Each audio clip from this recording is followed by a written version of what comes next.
Okay, awesome. Alrighty. All right, Annie, bonjour. I'm very grateful to be here today, and I'm grateful for all of you being here with us today. I want to say thank you to Diane, who kind of orchestrated all of this, brought me up to Bear Island for my first time, and put this workshop series together. So I want to say Chimigwech. Today we're going to have a conversation about strengthening communication. We're going to look at this through the lens of the 7 sacred teachings.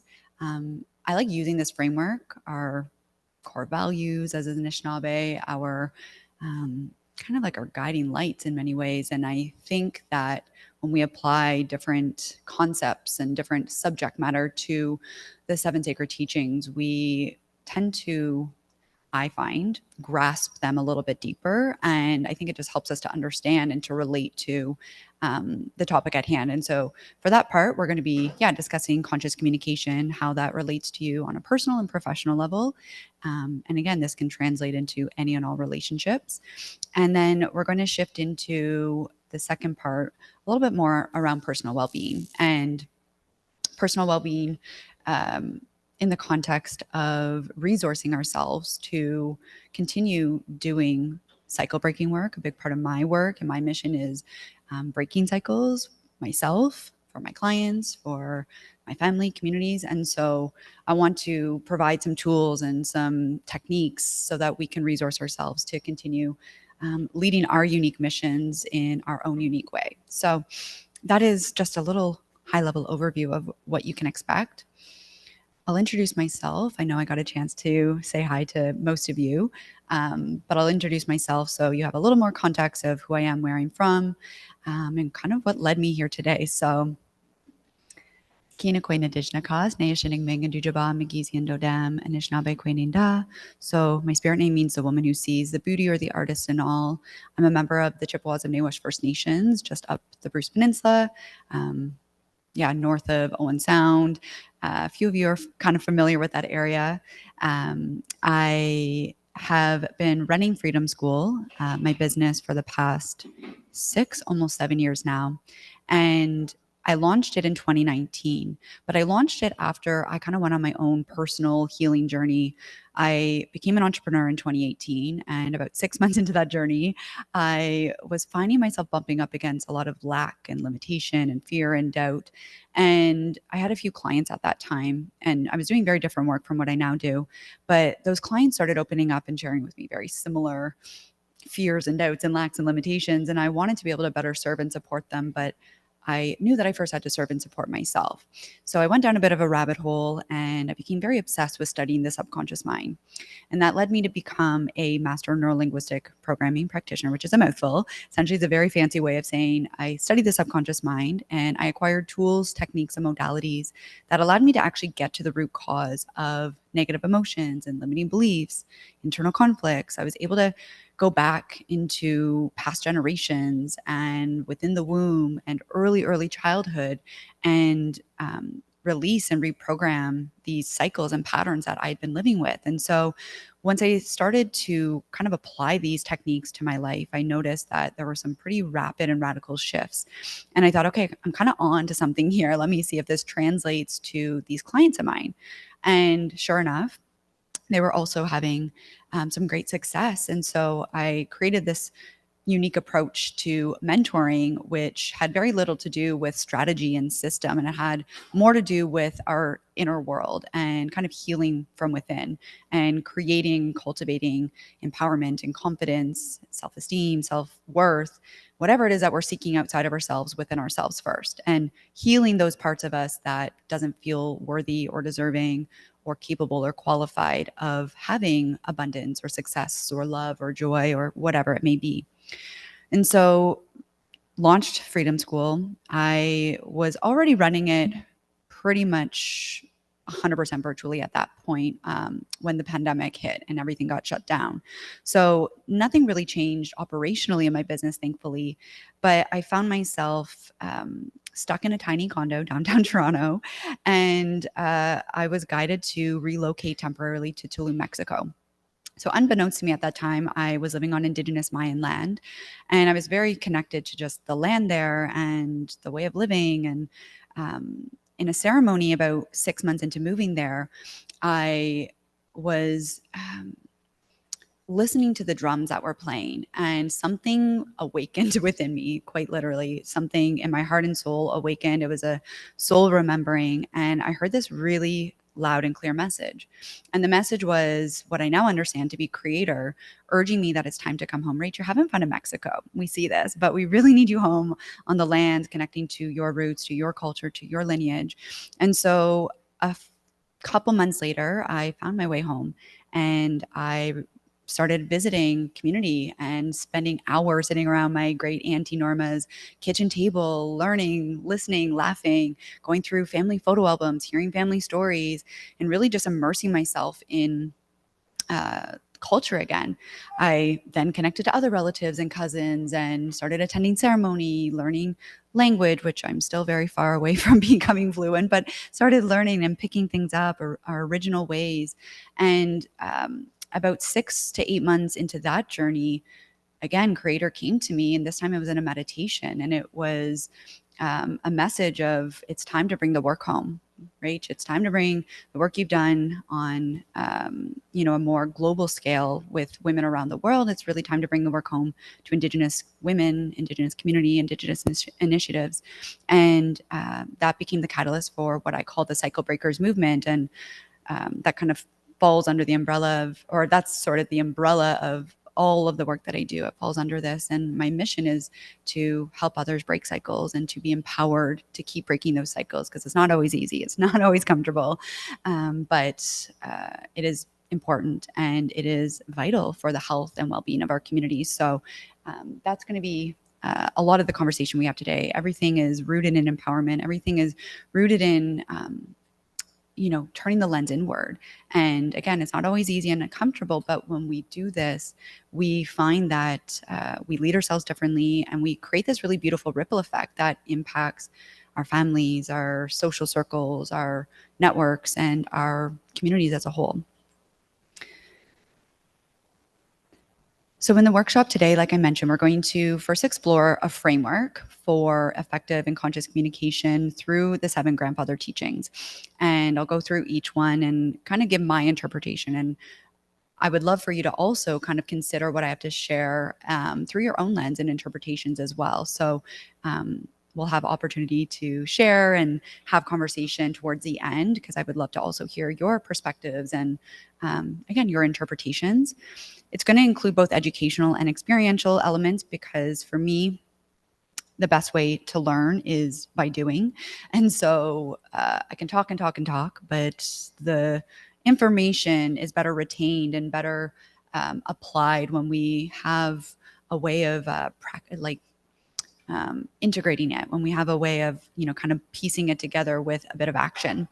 And then lastly, what I want to, remind all of us is that we're all breaking cycles. We're all together building our own individual cycle breakers movement. And I think by being here today, perhaps there's something that you take away from this, hopefully, and whatever that might be, that you, get to then continue to share with your networks and communities. And I believe, we're all here. Creator has gifted us all an opportunity to break cycles. It's going to look different for each of us, because we have different histories, different pasts, different life experiences, and whatever that may be, we are gifted these opportunities to overcome and to transmute and to alchemize those pains into power, wounds into wisdom. And in doing so, we get to lead our missions and our legacies forward in a good way.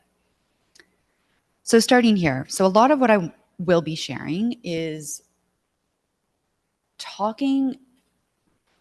Everything I share, I want you to first take an internal lens or internal look and kind of reflect on how it impacts you first. Because once we start to do this and we begin to create awareness within ourselves, we can then begin to make changes and to make improvements in the way that we are impacting those and responding to the world around us. So communication really does begin with the way that we speak to ourselves.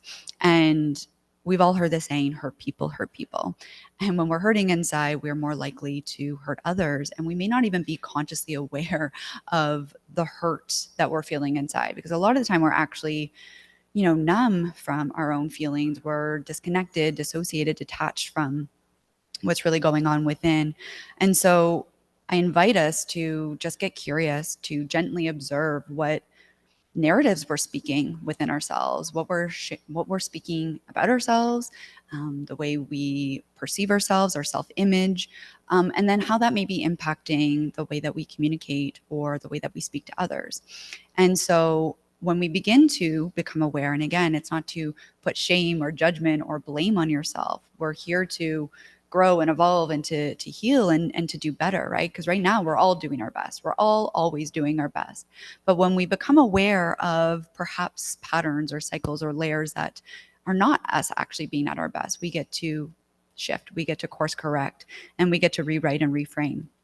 So reflecting on how you speak to yourself, and then beginning to connect some dots as to perhaps why you may be experiencing an unfavorable situation in your life, or perhaps you're not where you want to be in another area.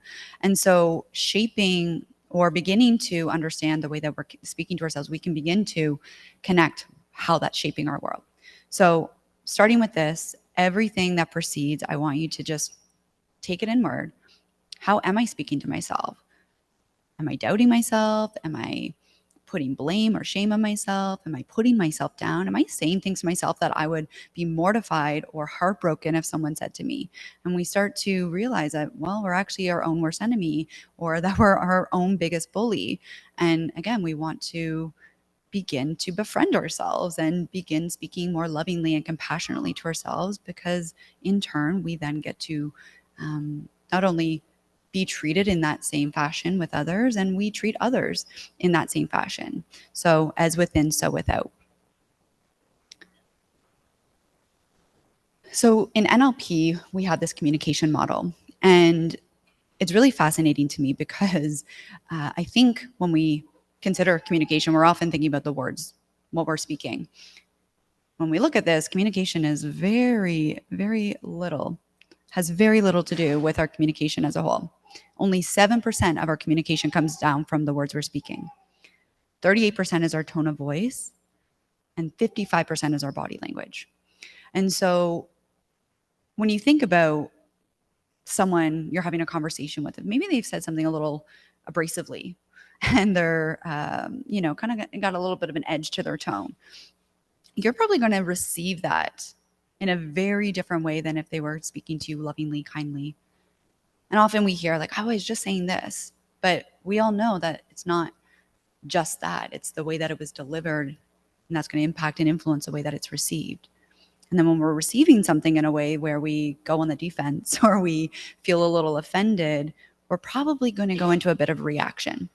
And so what I want you to do with this model, to consider this for yourself, is number one, we want to remember that the way that someone speaks to us says a lot more about what's going on within them. So we can learn to take things a little less personally. I don't know if you've read the book, The Four Agreements by, I think it's Don Miguel Ruiz.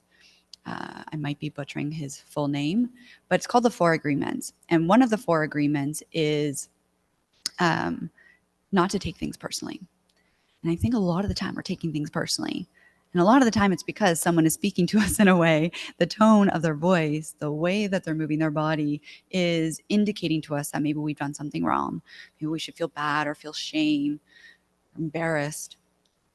And so if we can learn to not take things personally, then we can also learn to not react in a similar fashion. We can start to manage ourselves and learn to manage our reactions, and then impacting and improving our communication. So I want to give an example of a statement, same three words spoken in two different tones. and just noticing how the delivery is received. So the first version is, wow, great job. So you're receiving it, I'm sure, in a way that is encouraging and motivating. You're feeling confident. You're feeling proud of yourself. I've used open arms, like, wow, like that was amazing. You did a great job. My tone of voice and my body language match the words, right? So integrity. And then if I say that same three words, say those same three words in a very different way, wow, great job. You're going to probably take that a very different way. You're going to immediately feel some sort of shame or immediately feel embarrassed, immediately feel bad. What did I do wrong? Because the words that were spoken and the tone of voice and the body language were very different. And so when we receive someone's abrasive, passive aggressive responses, which can happen in different scenarios, number one, we can take a step back. How do we want to respond and react? Sometimes no reaction is reaction enough. No response is response enough. And other times, we just need to allow that person to process and go through what they're going through and just not activate it anymore, not amplify it. Again, recognizing that there's something within them that is causing this reaction. And what we need to do, our only job is to continue to do the work within ourselves to heal our communication style, heal whatever pain we're harboring, and process through that so that we can have the self-awareness and have the emotional intelligence to communicate more effectively. So we've heard this saying, it's not what you say, it is truly how you say it. And that communication model proves it. It literally proves that it's very little to do with what you say, and it has everything to do with how you say it. So turning the lens within yourself first, and then remembering that it's not yours to take on. It's not yours to take personally either. So now we're going to go through this framework that I've been mentioning, the conscious communication framework for through the 7 grandfather teachings or 7 sacred teachings. I kind of use that interchangeably. So the first being honesty. And again, I'm going to suggest and invite you, let's be real with ourselves. How often are we denying or dismissing or bypassing what we're really truly feeling? So when we're not real with ourselves, when we're not being transparent with ourselves, we're not really able to be truthful or honest with others. So when we're honest with ourselves, we avoid manipulations and hidden agendas and ulterior motives. We avoid the need to over-explain or to people please, right? Because then when we're honest, we can be clear. We can be to the point. When we do, we build trust. And even sometimes if being honest is not an easy pill to swallow, or it's a hard truth to share, if we're speaking, and I'll get to it in a moment, but if we're speaking and communicating in a way that is productive and is helpful instead of harmful, honesty is can be quite respected. So it starts within always. Being honest with yourself, being real with yourself. And when you're clear and to the point, then people are going to take what you're saying in the way that you mean to say it. Then we've got humility. And the first question I want you to ask yourself, and this especially has to do if you have a tough conversation that you need to have, or a boundary that you need to set, or maybe there's conflict. But I mean communication in general. But from this lens, ask yourself, are you ready? And what I mean by this is, are you ready to listen? Are you actually ready to listen? Or are you trying to prove a point? Or are you trying to win an argument? Or are you trying to validate yourself? Or yeah, is it from a proving energy? And if so, your ego is in the way.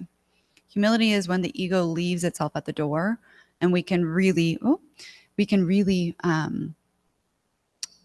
let go of the need to be right, to be willing to take ownership where necessary, where need be, to see someone else's perspective. Because again, going back to, we all have, and this is an Indigenous worldview, right? Like we all have different perspectives and different opinions and different beliefs based on our personal histories, based on our past, based on our lived experience. And so maybe someone perceived that situation differently from the way you did, and they feel differently about it than you do. But we can still see that in a humble way when we're connected to humility, that that's valid as well, fair and valid. And then, are you ready to be open to feedback? Are you ready for constructive criticism? Are you ready to be productive? Because if you're not, then you need to go back. You need to do a little bit of self reflection and get to a place where you're emotionally neutral, where you're not emotionally charged, emotionally activated.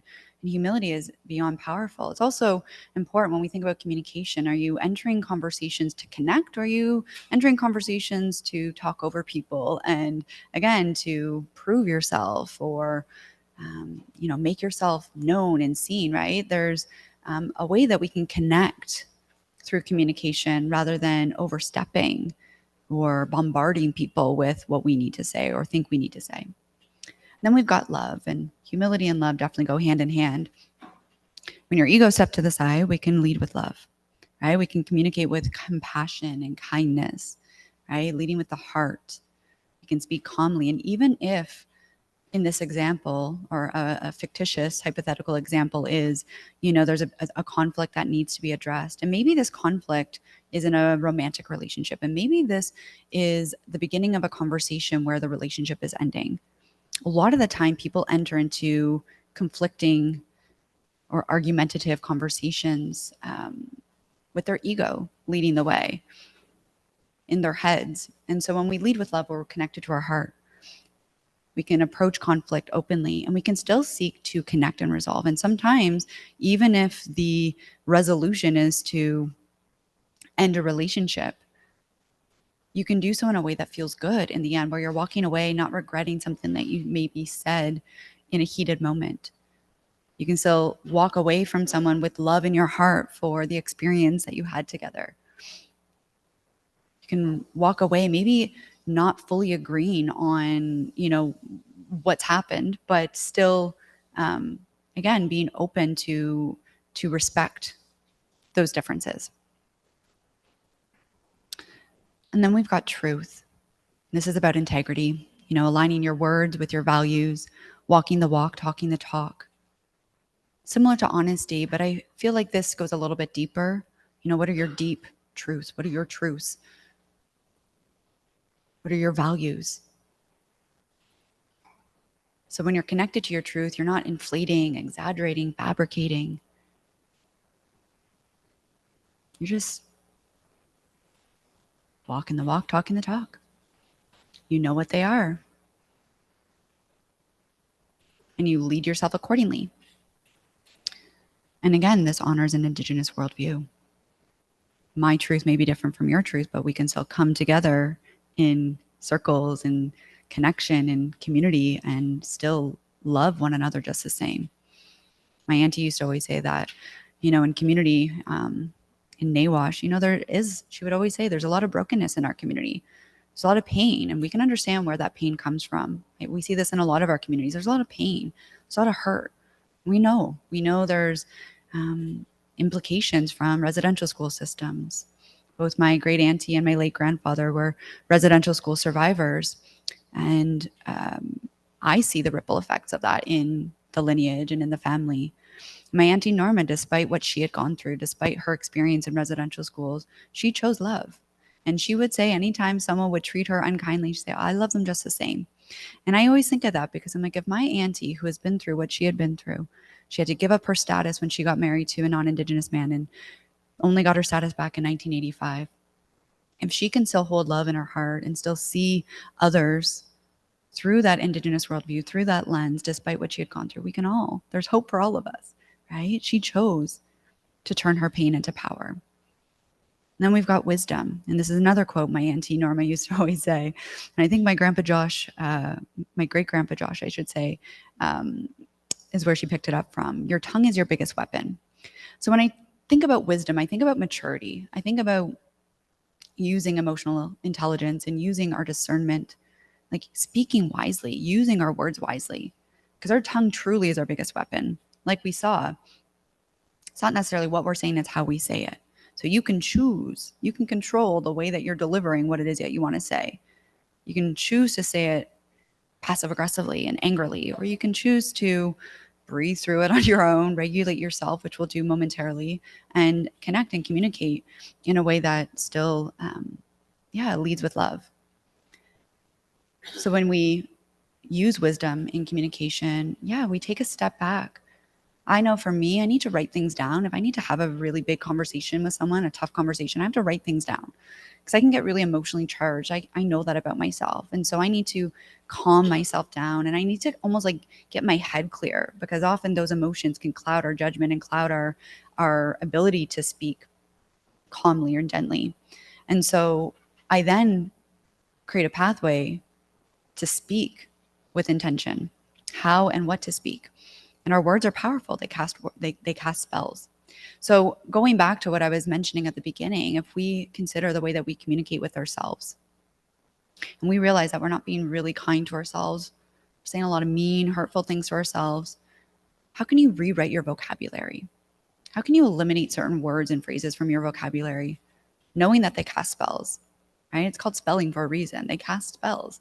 And cleaning up those phrases, those words, those terms that are not of your highest alignment, that are not aligned with your truth. Because our truth is not hate or harm or hurt. Our truth is love, right? Our truth is connection. Our truth is community. And so we come back to that. And then we've got bravery. It's about vulnerability. A lot of the time we see vulnerability as weakness. I know I grew up in a household where it was never safe for me to express my emotions freely or safely. So I bottled things up. And when I was younger, especially in my 20s, I would get really explosive. I'm not proud of that, but that's a part of my learning. I had to learn a better way. I had to learn to feel safe in expressing my emotions, right? And recognizing that vulnerability is strength. Vulnerability is courage to express our needs, our feelings, to set boundaries, to open up, right? To drop those guards, to let people in, to say tough things with grace, to acknowledge and accept tough things with grace. I think the biggest piece of bravery is creating safety in emotional intimacy. And what that is, emotional intimacy is, again, feeling your feelings, accepting your feelings, embracing your feelings, and being able to share those with others. And in order for us to find safety, we first have to feel safe within ourselves to honor and acknowledge our emotions. It's been a big part of my healing, is recognizing like, oh, well, I'm a pretty emotional person. For years, I was just numbing and suppressing and avoiding and pushing things down, and then started healing these layers. I'm like, oh, I feel a lot of big things. I'm a big feeler. I'm a very sensitive person. And actually, I kind of love that about myself. And that took a lot of work to come to that place of I actually love my big emotions. And that's me finding safety in my own emotional intimacy. That's me feeling safe to be connected to myself on that emotional level. And when you do that, as within, so without, you begin to create and cultivate that with your other relationships. And then the final in this framework is respect. And this kind of ties it all together. So honoring boundaries, giving yourself space if needed, giving others space if they need to take a beat, to take a pause, to reflect. Right? We don't want to bulldoze or dismiss or interrupt or hijack conversations. It's not about a transaction. It's not about winning. It's not about proving. It's about building relations. And so with the 7 grandfather teachings in this framework, I want to now take us through a few pillars of the Cycle Breakers movement and provide you with some resources so that we can, again, drop into our hearts and our bodies, to feel safe in our bodies, to feel safe to feel and to heal and to process, to move things through us. And then we're going to go into I call them a healing activation, and it's going to be a cycle breaking and visioning activation. Think of it like a deeply guided meditation. And then we'll do some future casting work. So the first pillar is spirit. To me, spirit is our inner spirit. It's also our spirit world. So connecting within, connecting above, and it's foundational. And I'm a huge proponent of having a daily practice, having a daily connection point to build relationship with our inner spirit, our intuition, and our spirit world, our spiritual council, as I call it, our ancestors, creator, spirit animals, spirit guides. Because once we have this strong, we start to kind of anchor ourselves. And when we anchor ourselves, we're able to, again, connecting to conscious communication, we're able to communicate far more effectively. We're able to relate to people differently.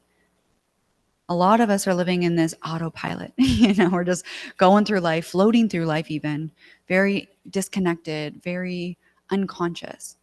And so when we cultivate a daily practice, which doesn't need to be hours a day, it could be a few minutes. When we begin to do this, we slow down the chaos and the frantic energy, and we begin to connect within. And we're going to do that together right now. So I'm going to invite you to close down your eyes. You can place a hand, if that feels good, on your heart or near your heart space.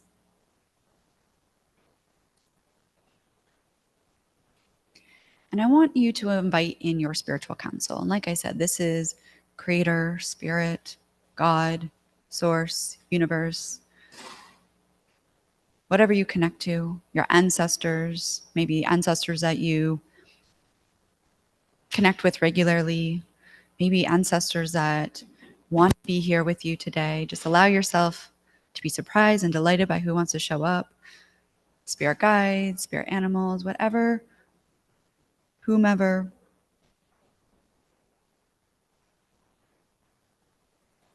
Connecting to your spiritual counsel.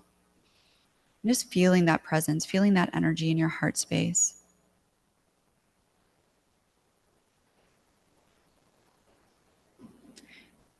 And as you feel their presence, you can say a prayer, or perhaps they have a prayer to offer you, or an intention for yourself. Again, just letting whatever wants to come through, whatever wants to drop in, to drop in. It could be a word, could be a phrase.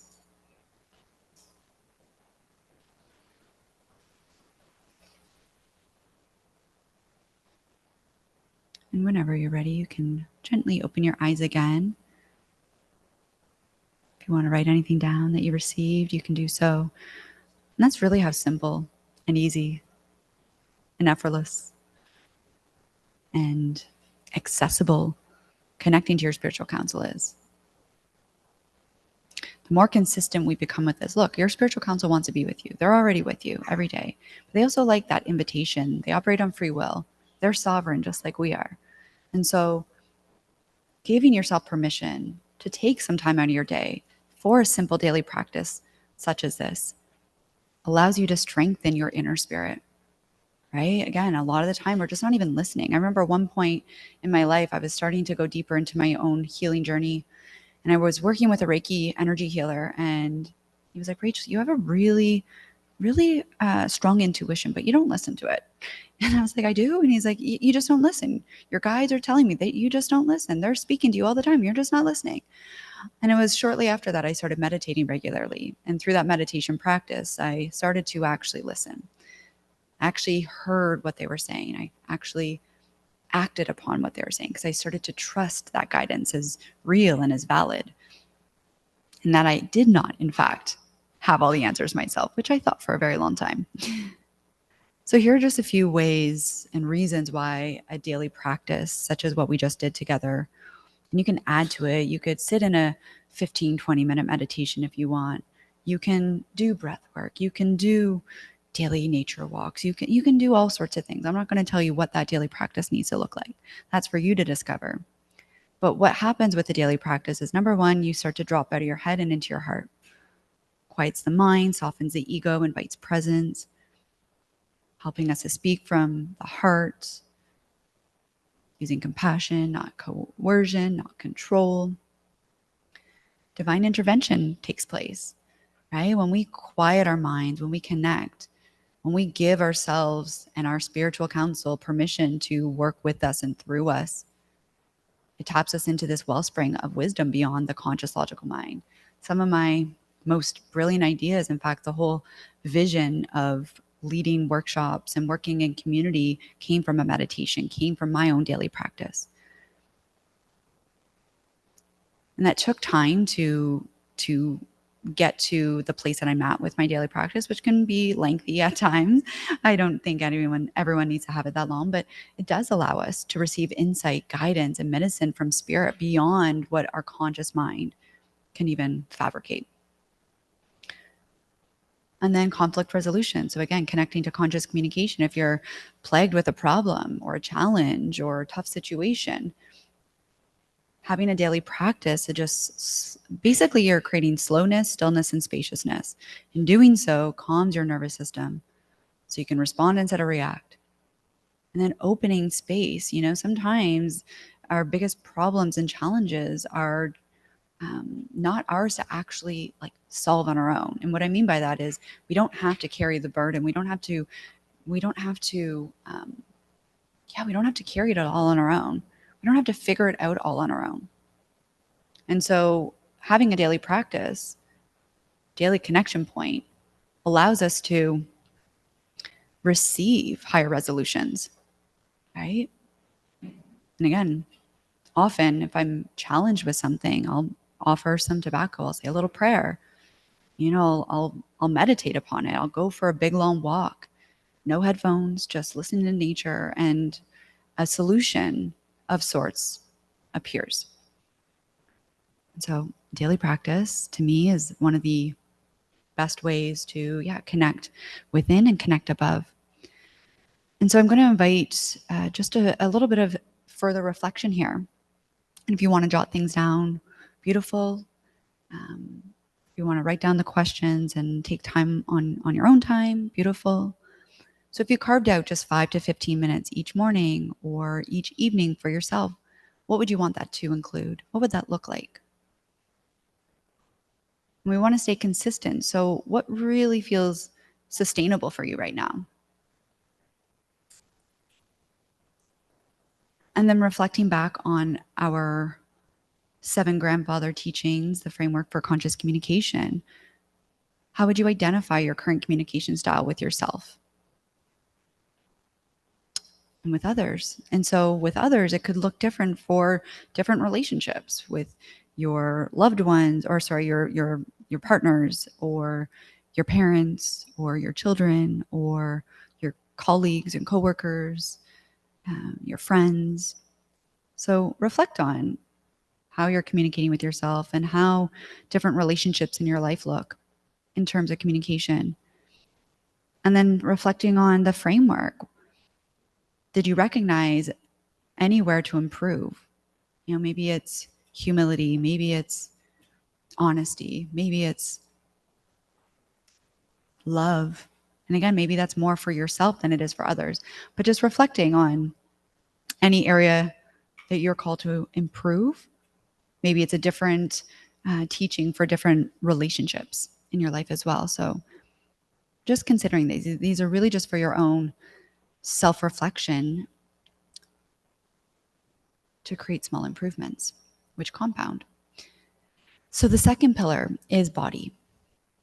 And we're going to do a few exercises together with this one. So body is, yes, your physical body, but I take it a little bit further when I consider body. I think about the way that we hold on to and store emotions and traumas and energies and memories in our body. So like I had mentioned, a lot of us are living very disconnected from our bodies. We're not actually really feeling our body. We're not really tapped into what's going on within. And so when we consider the second pillar, it's about creating a system of resources for ourselves to move what needs to move through our bodies, to process it, to regulate our nervous systems. That's a huge part of body, is regulating our nervous systems. And I know we hear this term a lot, and nervous system regulation is really not that intense. I mean, you can go deep with it, but it can actually be as simple as going for a walk, being in nature. I mean, we're surrounded by nature, so I already have that down pat. Drumming, singing, humming, dancing, whatever way feels best. EFT or tapping, which we'll do together. Breath work, we'll also do a little practice together. Movement like yoga, Pilates, stretching, grounding, barefoot on the earth. And so you can pick your own medicine. Maybe there's something else that's not included on this list that you know makes you feel really good and calm and grounded. And you see how none of these actually have anything to do with our phones or technology. Really regulating our nervous system comes down to like unplugging. It's like disconnecting to reconnect. So consider ways that you can, add to or introduce new ways, new practices to regulate your nervous system, and being intentional about it when you go for a walk or when you put on a song, to really think about the way that it's moving energy through your body and releasing. So we're going to get grounded together. And the first thing we're going to do, and I'll invite you now to just close down your eyes, is we're going to do a body scan. And so what I want, there's a couple things with the body scan. First of all, it helps us to connect to our body's intelligence. And what our body's intelligence is its own communication system. And our body is communicating to us all the time with sensations, feelings, emotions. And so with this body scan, I want you to pay attention to, I want you to notice any dis-ease in your body. And what do we mean by dis-ease? It could be just a little ache, a little pain, a little discomfort, a little tension. It could be a headache. It could be tight jaw, a bit tense neck. It could be anything. And as you do this body scan and you notice any dis-ease in your body, I want you to begin connecting to that part of you. So let's say it's the pain in the neck. And if you want, place a hand wherever you're noticing any discomfort. Place a hand over where that may be, and just ask yourself, ask your body, what is it you need from me? Because as much as our body is communicating to us through this dis-ease in our body, it also has some medicine for us. It also has wisdom to offer us. Maybe it's a bit more love and nurturing. Maybe it's rest. Just listen to what it has to offer you, and maybe nothing comes up right now, but keep connecting, right? If it's our first time ever connecting to our body's intelligence, or actually listening to our body's intelligence, it may not know that it's safe just yet. And so if nothing is coming up, you can actually start repeating, I am safe. I am safe to connect to what you need. I'm listening. So it's safe for you to share with me. It's safe. Your nervous system needs safety. Your body needs safety. And so let's begin offering it safety.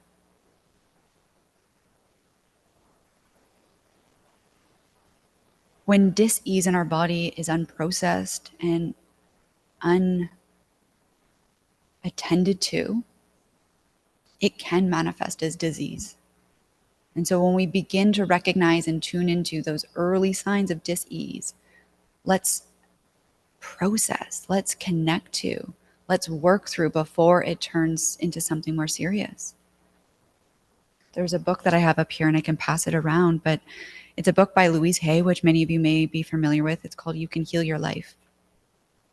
And in this book, she talks about the emotional connection to our physical disease. She talks about the ailments that many of us experience, things like diabetes or constipation or headaches. And she gives you an emotional reason as to why that may be, and then also a healthy, positive mantra or a reframe to positively, I'll just pass it around. It's somewhere, it's like a big chart partway through the book that can help you to heal through it on your own, because she does believe our words are powerful and our bodies are intelligent and they are communicating. They're trying to wake us up. They're trying to alert us. But are we listening? And so we've done the body scan, and now let's just do a little bit of breath work. to just, again, invite safety and security to the body, to the system, and just let it know that, like, we're good, to help us drop into the body, to feel into it, and to just get comfortable there. So I invite you to close your eyes once more. And we're just going to breathe for 4 in through the nose and then out for 8 through either your mouth or your nose, whatever feels best. And as you exhale, I want you to imagine really just like letting something go, whether you sigh it out or it's a little bit louder, and feel in your body something being let go. So in, 2, 3, 4, out, 2, 3, 4, 5, 6, 7, 8. In, 2, 3, 4, out, 2, 3, 4, 5, 6, 7, 8. In, 2, 3, 4, out, 2, 3, 4, 5, 6, 7, 8. Let you go at your own pace for another round. Just really letting something go on the exhale.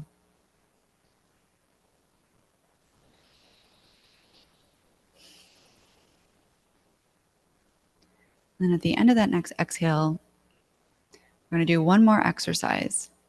And this one is going to be a little bit different. It's not activating in a bad way, but it's moving that energy, starting to move energy through your body. And one way that we can powerfully regulate our nervous system and process emotions on the spot in the moment. Because again, rather than harboring it, holding it in, shutting down, shutting off, we're moving, we're letting it process in the moment. So it's called a somatic shake. So we're going to start, I can only do it with one hand, but we're going to start by shaking both our hands. Shaking. You can go get your full arm involved as well. Maybe start shimmy shaking your torso, your upper body, getting your hips. If you want to stand up, you could. If you want to shake one leg at a time, just shaking, shaking, shaking, letting anything and everything go and just moving the body. Freely moving, freely shaking as gently or as intensely as you want. Just shake.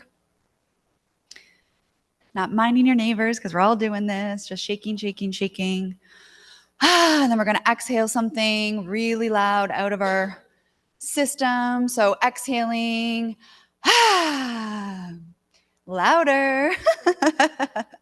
Exhaling, we're going to do it one more time. Getting our shoulders bouncing wherever you feel. Shake, shake, shake. And then let's exhale one more time.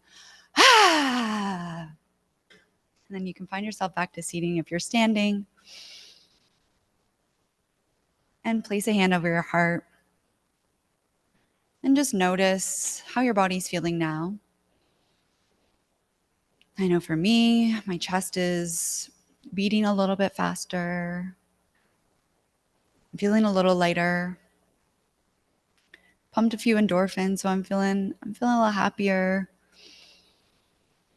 Feels good to just reset, and you can do this. Say something really triggering happened, or I don't know, upsetting, or you're in your head about something and you're ruminating, you're overthinking, you're overanalyzing, and you're just like, oh, like we all know that feeling of like, oh, like this just feels weird in my body. Shake it out. Truly shake it out.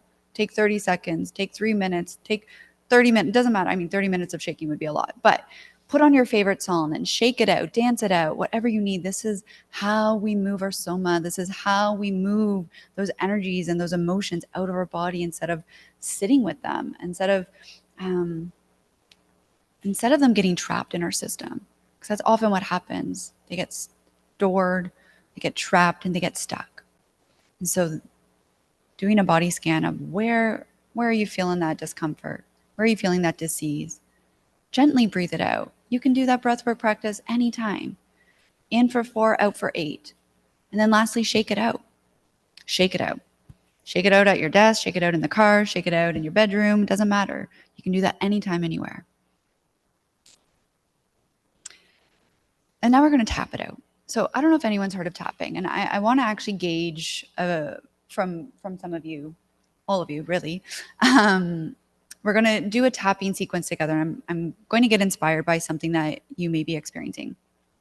So tapping is another powerful subconscious and somatic technique that helps us to address energies and emotions that are no longer serving us.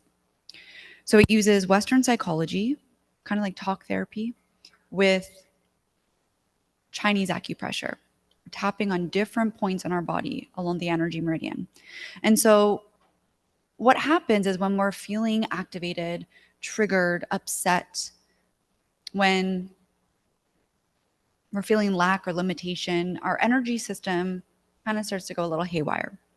And so, what tapping allows us to do is acknowledge and identify the quote unquote presenting problem.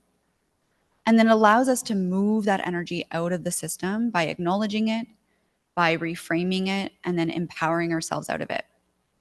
And so, I actually want to, I mean, I have something prepared if we need a backup, but I actually thought it would be fun to get an insight into maybe something that you presently are working through. You know, it could be I'm feeling a little overworked, a little stressed, or I'm feeling, a little low self esteem, or I'm feeling some imposter syndrome, or I'm feeling a little bit of doubt. Anyone wants to open up and share? No pressure. But it could even be something generic that maybe you're not feeling right now, but something that you have experienced or commonly navigate. Is there anything that you can think of?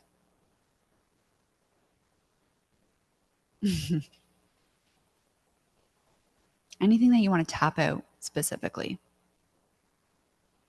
And if not, that's all good because I have my backup. So,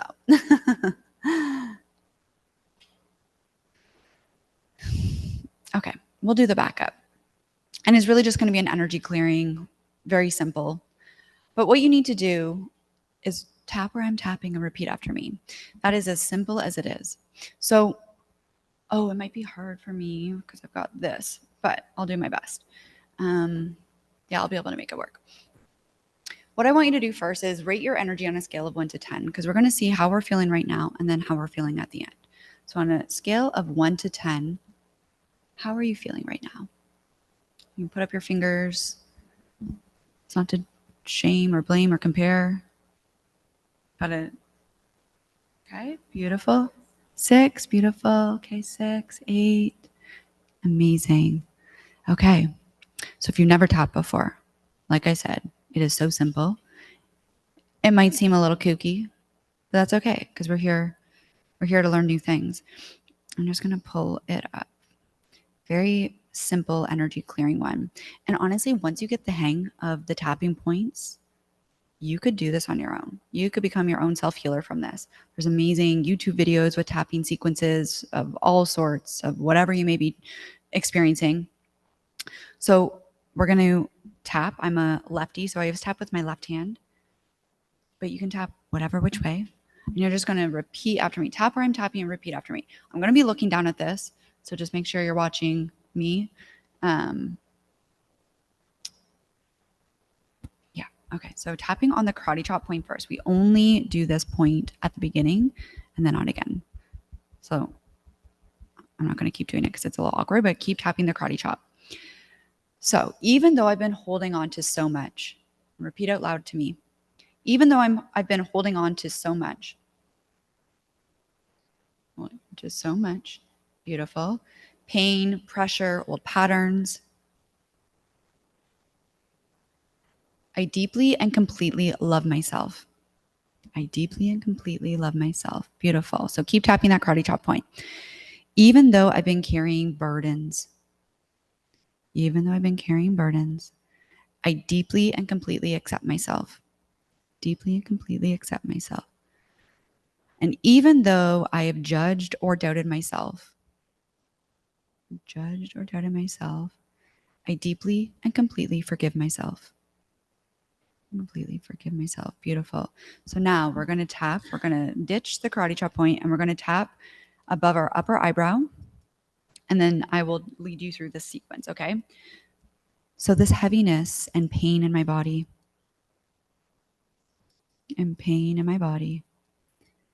these burdens I've carried, so side of the eye, these burdens I've carried underneath the eye, energy that isn't even mine, energy that isn't even mine, underneath the nose. I give myself permission to put it down. To put it down. I don't need to hold it all anymore. I'm releasing it from my shoulders, my neck, and my back. And just underneath your armpit there. Releasing it from my chest, my stomach, and my hips. And letting it all go with love. And we're back at the top here. So all the grief and sadness, all the anger, shame, and guilt, all the doubt and fear. It's safe to feel it now. It's safe to let this move through me. These emotions are safe to be expressed. I can process and heal through them now. I'm willing to let them go. I'm back at the top again, and now I'm calling back all my power to me. From all places, all people, all things. All places, all people, all things. So I can take up space more confidently. Knowing my voice, my story, and my truth matters. Knowing my story matters, yes. My presence is powerful. It's safe for me to be seen in my sovereignty. Safe for me to be seen in my sovereignty. I walk proudly with my ancestors all around me. Walk proudly with all my ancestors around me. And I remember who I am. It is safe to trust myself. To honor what I know. I don't need to second guess anymore. My inner guidance is wise and intuitive. I choose myself. I lead myself. My self-trust is unshakable. I walk my own sacred path in a good way. I feel grounded and rooted in who I am. I feel lighter and clearer. I carry the prayers of my ancestors. I plant seeds for future generations. I move forward with power and peace. My heart is open. My spirit is strong. And so it is. And so it is. Miigwech. And now, if you want to just tune in, how is your energy feeling now? Perhaps you notice there's a little bit of a shift. If no shift, all good. What can happen if no shift has taken place? You can keep tapping. You could couple it with some of those practices, those resources that we shared. Shake it out, go for a walk, do some breathing. The goal isn't to get to 10. The goal is to just move the energy, to speak to what's bothering you, what's plaguing you, what's upsetting you, and giving it permission to release, giving it permission, giving yourself permission to see it differently, to be open to reframing it, to be open, to be willing. You don't have to be 100% over it by the end, but it's just a shift that we're looking for. And again, we're using subconscious and somatic frameworks and tools to do this. And yeah, it might seem a little silly that we're tapping. What is the whole point of this? But I promise you, if this is a practice that you feel called to keep working with, YouTube is an amazing resource, lots of tapping sequences there. And if you try it every single day with something that you're specifically like going through, that is, I think, where the real medicine comes. yeah, I'd love for you to give it a shot, because it is something that I love coming back to over and over. And then we're going to do just a couple more practices. So the third pillar is really about the shadow work. How do we turn our shadow into something of power? How do we transmute our pain to power, our wounds to wisdom, our burdens to blessings, right? Well, first of all, we look at those parts of us, the parts that we've shamed and judged and rejected and abandoned. And we stop seeing them as our enemies, and we stop playing the victim. We stop using something that happened decades ago as a crutch, as a reason, as an excuse to stay exactly where we are. And we begin to take power, our power back. We begin to come back into our sovereignty. And so divine shadow alchemy in the work I do is that deep cycle breaking work. That is the subconscious reprogramming work. It is the root cause healing work. And so I want to just high level break down. I mean, I won't go into great detail because I want to be mindful of time, but what divine shadow alchemy work is all about, because we do have the power to break cycles, each and every one of us, no matter what you've gone through, no matter what you've experienced, no matter what the family lineage is, like none of that matters. What matters is that you make that choice. What matters is that you take the power back by deciding differently, by choosing differently. And so I'm going to give you some fast facts about the subconscious mind. And I could share a whole lot more, but like I said, I'll give you 3 of my favorite facts. And then we're going to do that healing activation together, so you can really get into an experience of how quickly and how effectively subconscious reprogramming work, how quick it works and how it works. So number 1 is it comprises 95% of your mind. So this is where a lot of people misunderstand our minds. We're often thinking in terms of our conscious mind, our behaviors, so what we're doing, that output, and we're only changing the output, thinking that we're going to get different results, because that's where the conscious mind, that 5%, that's what the conscious mind controls. On the flip side, the subconscious mind, 95% of your mind is our beliefs, our values, our emotions, our attitudes, identity, and potential. And so I like to think of this I'll give an analogy of our computers. So if something's glitching on your computer, the output, it's not giving you the outcome that you want. And so you've got to take it in to get repaired, and they do some things in the circuit board and the motherboard, and they're getting to the root of, they're getting to the,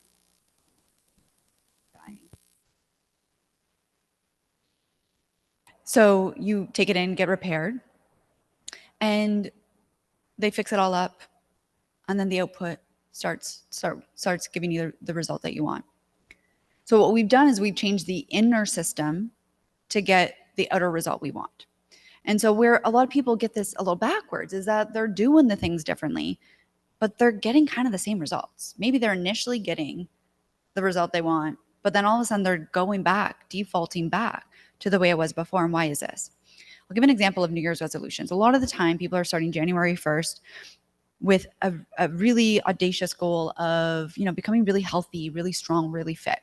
So they've got the gym membership, they bought the new workout gear, maybe got the new, meal plan, waking up earlier in the morning. Things are great for the first 3 weeks of the year.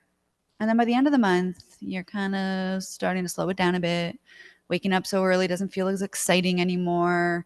You're feeling a little defeated because you're not getting the results quick enough. And then by like mid-February, a lot of those New Year's resolutioners aren't even showing up to the gym anymore.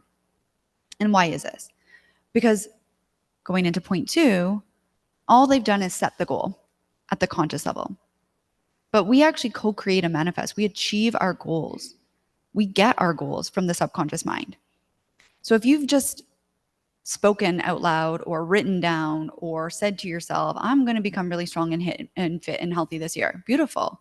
We love that. But that's only step 1. What you've then also got to do is align your beliefs with the version of you who is stronger and healthier, and the identity of the version of you that's stronger and healthier, and the emotional state of the version of you that's stronger and healthier. Because you may not experience the instantaneous results that you're looking for, But if you are aligned internally with that version of you already, inevitably you will get that goal. So if there's an incongruence between the conscious and the subconscious, what's going to default, what's going to win out is whatever the dominant program is. Even if you're writing down your dreams and your goals and your manifestations over and over and over, saying them out loud, speaking them out loud, sharing them with anyone who listen, until we've altered the internal system, we've reprogrammed and rewired it to align with the goal that you're setting consciously, you're going to find that you're just within arm's reach, that it just slips away. It's right in front of you, but it never becomes fully yours. And so when we start to do the subconscious reprogramming work, we look at what's holding you back. What beliefs do you hold right now that tell you that you're not good enough to become strong? That you've never seen it in your family before, and you've got a family history of sickness and poor health. And so that's the identity that you're living with. And then we go into point 3. So we become aware of what's standing between us. And then we look at it and be like, oh my gosh, I'm holding on to a lot of beliefs that don't really feel good. And instead of blaming or shaming, again, we want to be aware. We want to be gentle observers. This isn't to blame you or to blame anyone, but then we start to recognize, well, wait a minute, where did that even come from? Why do I hold this belief? Where did I pick up that narrative from? Well, we look at parents, our relatives, our teachers, media, peers, society, even in the womb, generationally, ancestrally. So we can look at this and be like, okay, well, none of this is really ours to begin with, but we get to choose differently, right? So just because we didn't pick it up, just because we didn't necessarily even choose, we can, at this point in our lives, choose differently. We can rewrite, we can reframe, we can let it go, we can break that cycle. And so we can have compassion for ourselves as well, right? So now that you understand a little bit more about the subconscious mind, you can recognize, okay, well, all I've been doing is setting the goal. Now I need to go that extra distance and actually get the goal. I need to actually take stock of those beliefs that are not serving me and reframe them, to look at them differently, to see myself differently. And once you start to do that work, become aware, start to rewrite, reframe, you can create a new program. You can create a new cycle. And so we're going to do a little bit of a cycle breaking activation. I'm going to give you a little taste of the subconscious mind and how powerful it is. And so what you can do, if that feels good for you, to close down your eyes. And if you don't feel comfortable going into this meditative experience, I respect that. Totally have free will here. But for anyone who does want to go into this experience, I'll just invite you to close down your eyes and let something go as you drop in and get as comfortable as you can in your seat.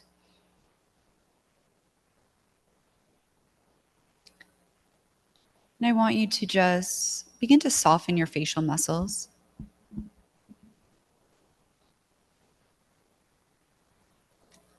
Begin to soften the space around your neck and your shoulders.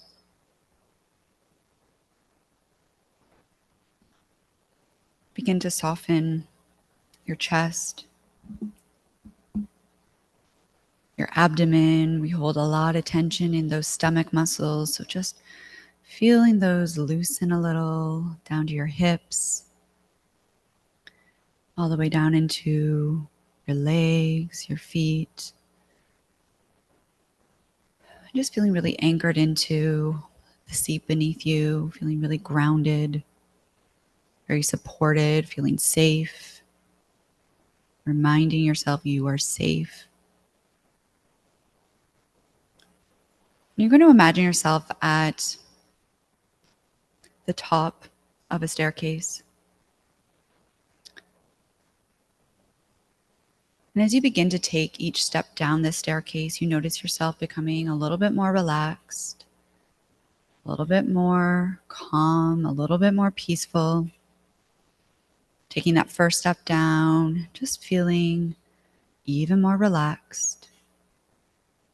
Taking that second step down, feeling light, feeling grateful. Taking that third step down, just noticing how that tension just seems to melt away a little further. Your eyes getting a little heavier. On the fourth step, feeling so relaxed. And on the fifth and final step, you have entered into a state of calm, peaceful relaxation. And at the bottom of the staircase, you notice that you're now on a pathway in the middle of a forest, noticing the scene around you, the lush green of the trees, of those beautiful white pines.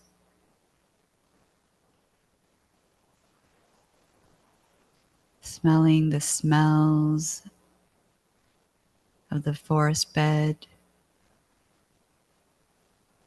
feeling the softness of the earth beneath you, the warmth of the sun on your skin, the gentle breeze of the wind through your hair.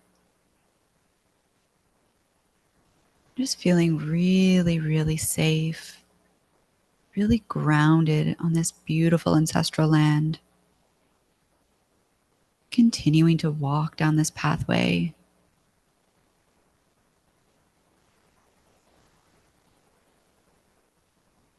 And then you come across an opening. And in the middle of this opening, there's a beautiful, vibrant,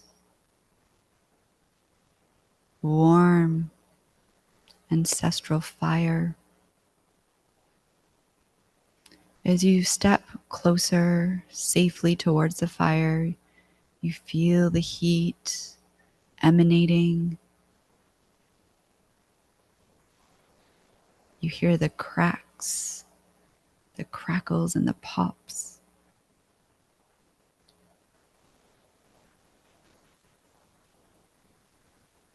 And now this ancestral fire has medicine for you. But first, it has an invitation for you to unload those burdens you're carrying, to get that off your back, off your chest, off your system, out of your body, that emotional load, that physical load, that energetic load, whatever it might be, whatever burdens you're carrying, whatever cycles you're breaking. You have permission to give it to the flames, to allow it to burn, to alchemize from dark into light, from pain to power. And just feel that energy, that emotion, that burden expelling from your body, from your system. It is not yours to carry anymore. The ancestors are supporting you in letting this go now.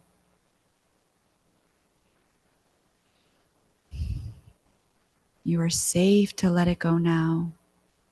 Let yourself release it. Let yourself let go.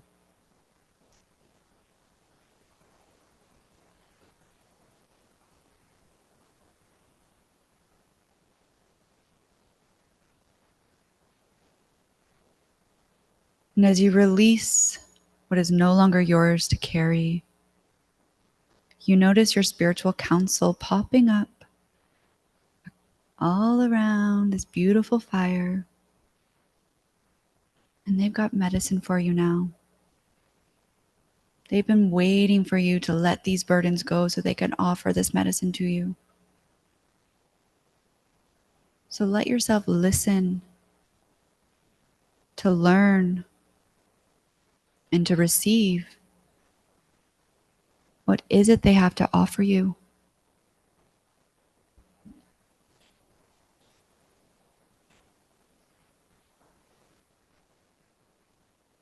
Just allow yourself to receive this beautiful ancestral medicine, this beautiful gift from Creator.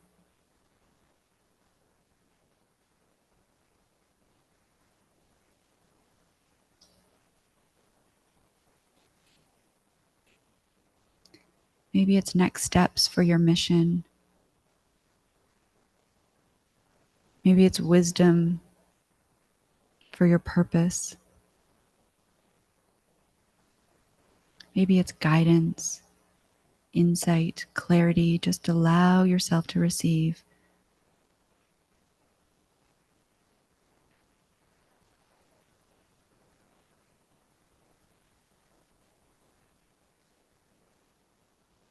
When you feel like you've received what you're meant to from this, you thank the ancestors, maybe you embrace them in a warm hug.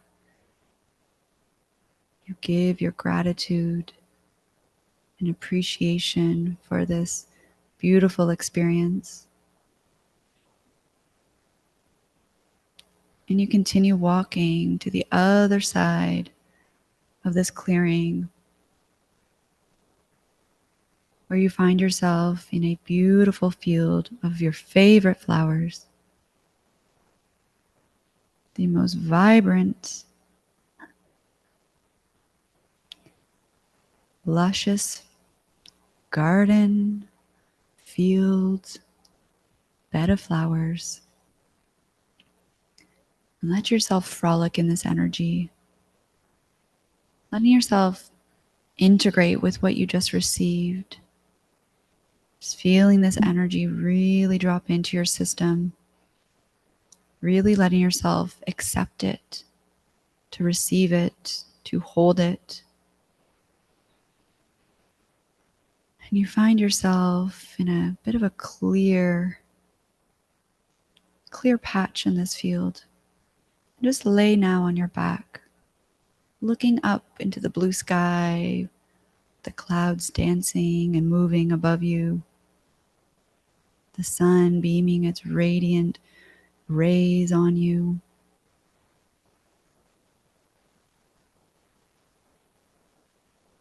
Just allow yourself to envision this reality,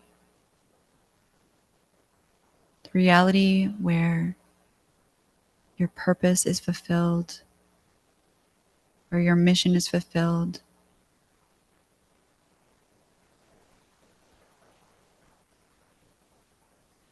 A vision of your healthiest, happiest community. Vision of the cycles that have been plaguing the lineage have been healed. Just feel what that feels like. See what you see, hear what you hear, feel what you feel.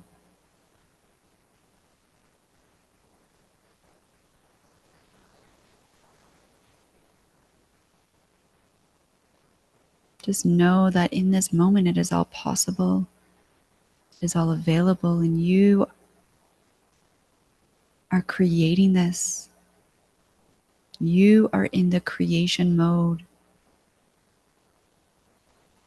You are planting those seeds. You are drawing them in.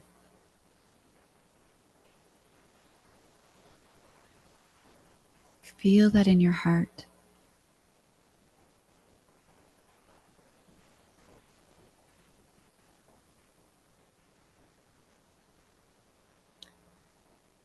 And whenever you're ready, but take your time, you can begin to come back into the room, perhaps wiggling your fingers and toes, taking a deep breath. And whenever you're ready, you can open your eyes. And I want you to just take a moment if you want to write anything down. There's also a few reflection points here to consider. If there's any wisdom you were offered,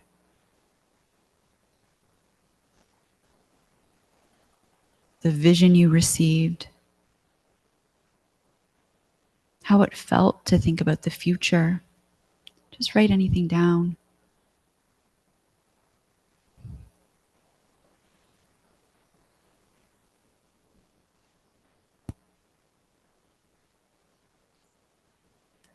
And then the first prompt was more from the conversation before the activation.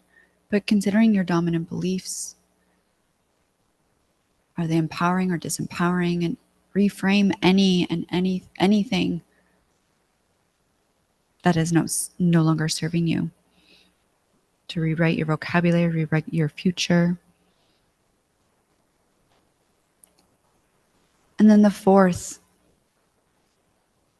pillar is the identity work, which at the very end of that activation, I got you to really think of that version of you.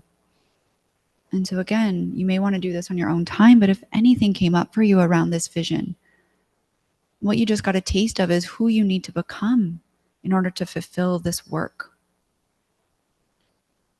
And that version of you is already in you. That vision that you received is already possible. It's already out there. And the difference between it being imagined and it becoming reality is the embodiment that you do, who you step into. Thinking about that version, their core traits, their beliefs, their dominant feelings, how they treat themselves, how they treat others. You can begin to create this. We've often heard it's not about what you do, it's about who you become. It's about your being, and it's true. But the embodiment becomes a lot easier when we start to connect to our inner guidance for clarity, for next steps, when we begin to move what's holding us back, what's bogging us down in the physical body. When we begin to clear and rewrite and release, reprogram what's holding us back, those subconscious patterns. And then the fifth and final pillar is community and connection. And if anyone has anything they'd like to ask or anything they'd like to share, I invite you to do so. If anyone has to step out, you can also feel free to do that. But yeah, if you take some time, if you want to keep writing or reflecting. But I wanted to give an opportunity to share if anything came up in that visualization or in any of the exercises or prompts. This is your time to share.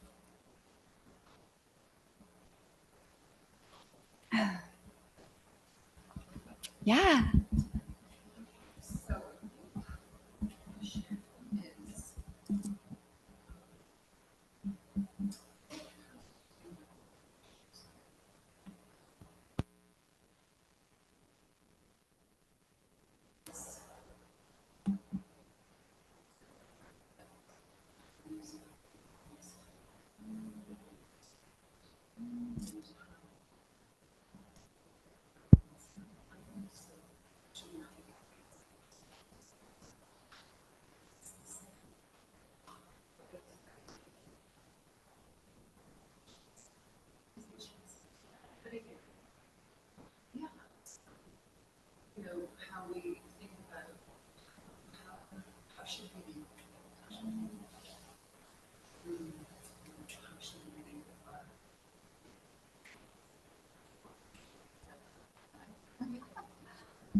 One is the gentleman who was in the session yesterday said he's like, often it comes with little breadcrumbs at first.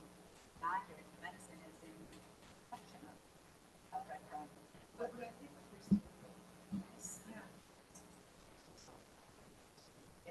it's the consciousness of the mind.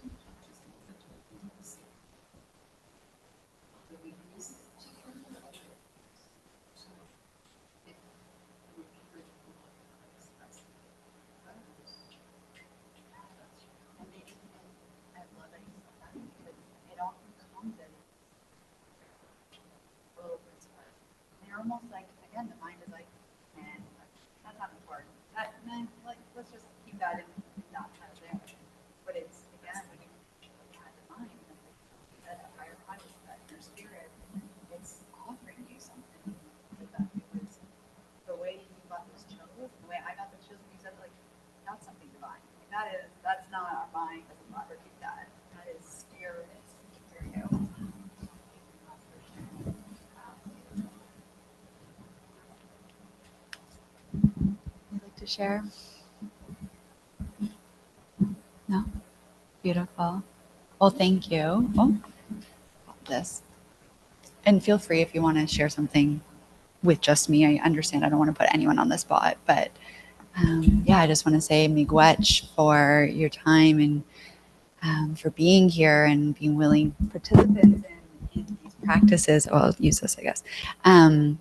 You can connect with me further in any number of ways, whether it's through my podcast, which there are weekly shows, or it's a weekly show with episodes out every Thursday, my Instagram, my LinkedIn, my website. I'd love to stay connected in any way, shape, or form. And even if something drops in for you in the next coming days and you want to share with me, I would welcome that. I would love that. Because the thing I want to actually mention on that note is often once we open the subconscious mind and we start to open space in the body, it's not really what you received in this session today. It's actually the ripple effect of the integration that takes place after. And often, what I find with private clients, for example, is, we'll have a powerful session, we'll do some reprogramming and releasing, and it's in the days and even the weeks and sometimes even months after that initial session or that one session that they receive the breakthrough, that they continue. And why it happens is because new neural pathways are firing and wiring. New patterns and cycles are already beginning to take shape. And so there's a gestation period. Just like when we plant a seed, we don't start to dig it out again and be like, where's my where are my carrots? Where's my flowers? Right? We give it the time, the gestation period to grow, to bloom. And so the ripple effect or the compound effect of this work is that, we've planted seeds today, and the seeds of consciousness are beginning to fire and wire in new ways and illuminating and revealing for us. And so don't be alarmed if you have maybe some vivid dreams in the next coming days or unexpected downloads or ideas or visions. That's actually all part of you opening and expanding your consciousness and opening your mind and seeing things in different ways and being open to new pathways and potentials. So yeah, that's actually a beautiful way to kind of tie that together, because yeah, maybe it's not right here, right now, but yeah, be open to it dropping in unexpected and mystical and magical ways. So yeah, miigwech for being here, and I hope to connect with all of you beyond just this workshop and just beyond just today. So yeah, miigwech.